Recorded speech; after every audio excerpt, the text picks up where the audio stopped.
Hey, what is up and welcome to this channel. I'm Justin Mendez and today I'm going to be answering your questions about photography, videography, equipment, gear, studio stuff, shooting inside, shooting outside, any questions you have. A little while back I posted on Instagram and I asked people to send me their questions about all of those things. And we got a lot of great questions, and today we're going to be answering a question from James Young Photos, who is a professional photographer and a friend of mine. I'm really happy that he asked a question. Before we get into that, I want to give a little bit of context of who I am and the content that I create, because I think that's going to help you gauge whether or not my answer to this question is useful at all. I primarily shoot makeup videos, makeup tutorials, that sort of thing. Somebody sitting like this, talking like this, doing their makeup. That's primarily what I shoot. I also do some other fun stuff. Not that that's not fun. I also shoot some stuff out for wineries and breweries and that sort of thing on rare occasion. I do vlogs, obviously. And I also create lookbook and fashion type of videos. So if any of that is the type of content that you are looking to create, this video is probably going to be a lot more helpful to you than if you're trying to create content around something completely different. So the question from James Young Photography, James Young Photos on Instagram, is how do you decide which lens, parentheses, focal length, you're going to use at any given time? This is an interesting question because I only own 3 lenses, and James, I know for a fact because I hang out with him, has a ton of different lenses, and he shoots a very, I would say, a much wider variety of things than I shoot. Either that or he just loves buying lenses. Regardless of James and his obsession with lenses,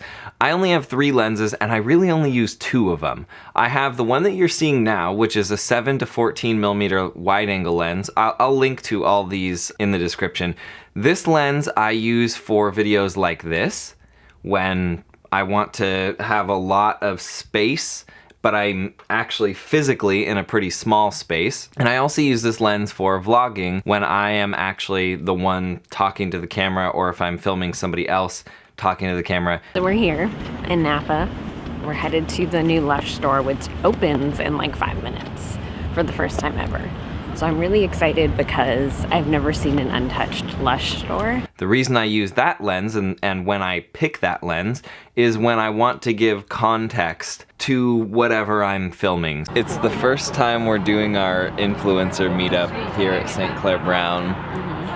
It starts in 15 minutes. Before I bought this lens, I was realizing that a lot of times when I was trying to shoot vlog type of content, the shot was so tight that you didn't really get a vibe for where the other person was or where I was in relation to this vlog. And that's kind of weird. The whole point of a vlog, I think, is because you want to see where somebody is and what they're doing and that sort of thing. So that's when I use this lens, this wide angle 7 to 14. I also have a 12 to 35. That is an f2.8, and if you're curious, the wide angle is a f4.0. So the 12 to 35, 2.8, sometimes I use for makeup tutorial videos, like if I'm gonna do a little tighter shot. For example, the video is primarily focused on the actual tutorial part and not like an unboxing and a try-on video. If I was gonna do a video like that, I'd probably do a wider shot like this, and I would shoot it in 4K, which I'll get to that part in a minute because that does have a lot to do with what lens I'm going to use. Hey, I was just editing the video and I realized that I didn't actually address this comment that I made about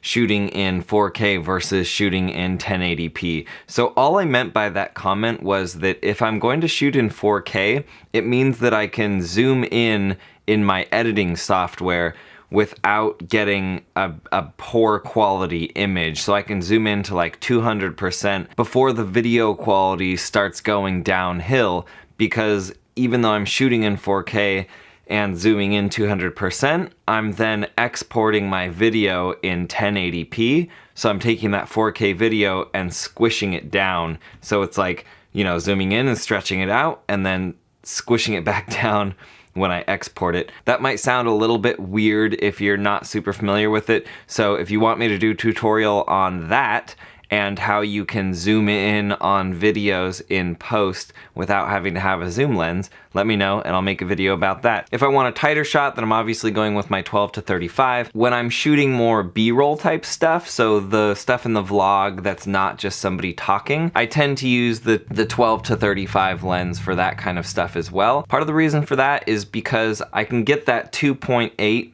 f-stop, which means I can get, you know, that more blurred background type of vibe.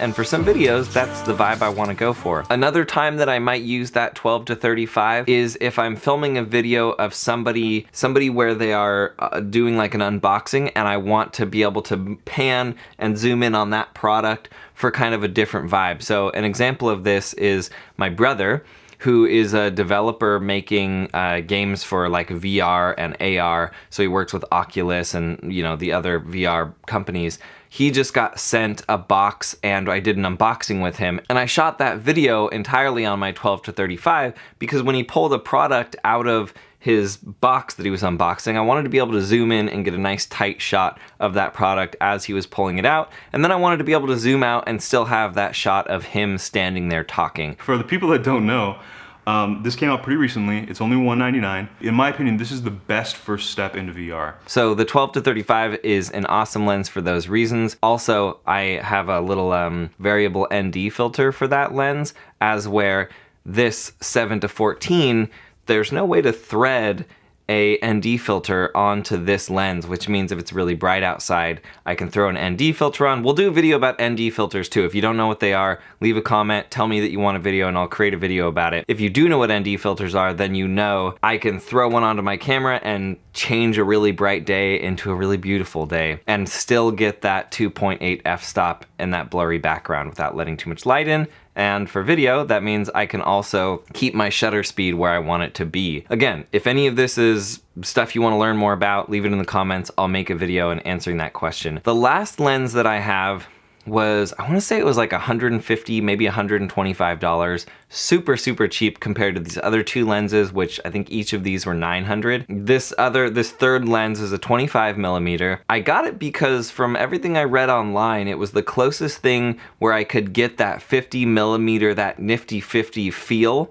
that you can get with the 50 millimeter lens on a Canon. It was the closest that I could get to that with this camera, which is a Lumix GH4. That's why I got it, and it has achieved that goal. I really, really love it. I love it primarily for product shots. So if I'm going to take a shot of something small sitting on a table and I want everything to be super blurred out, it's perfect for that. Also, if I'm shooting something in really, really, really low light, I will use this lens. Like if we're out at a bar, rather than trying to use a wider lens like this one, or even with the 12 to 35, it only goes down to 2.8. The 25 millimeter goes down to 1.7, which means I can get some nice shots in really low light. Now, it's a 25 millimeter, so it's a really, really tight shot, but it still works for B-roll and that type of thing if I'm vlogging and we're out and about doing stuff. I will say that that lens in particular, the price is definitely reflected in the build quality of the lens. It's not the most amazing. When I look at the footage, I can tell it's just not as crisp. Although maybe I can only tell because I think I can tell.